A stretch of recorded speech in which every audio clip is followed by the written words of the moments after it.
Education ہے, جس میں ہیلتھ ہے, جس میں آپ کی لا اینڈ آرڈر کی ہے, جس میں آپ کی انڈسٹریز ہیں, ایگریکلچر ہے, ساری چیزیں.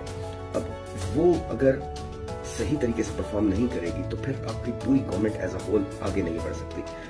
ہمارے ساتھ جو ناانصافی رہی ہے وہ یہ کہ ہمارے ادارے ان کو اچھے طریقے سے گرو نہیں ہونے دیا گیا. بے شک وہ ایجوکیشن ہے اور کوئی چیکس اینڈ بیلنسز نہیں رہے, جو جس کا دل آیا وہ کرتا گیا. اور سب سے زیادہ کہ کبھی کسی کا احتساب یا محاسبہ نہیں ہو سکا.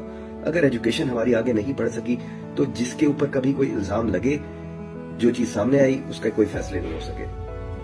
تو یہ اس چیز کو ہمیں ریئلائز کرنا ہے. جو قومیں آگے بڑھ گئی ہیں, جو ہمارے کنٹریز ہمیں نظر آتی ہیں کہ یار وہ آگے ہیں, تو وہ اس وجہ سے آگے ہیں کیونکہ ان کے ادارے اپنے اپنے کام بہترین طریقے سے کر رہے ہیں.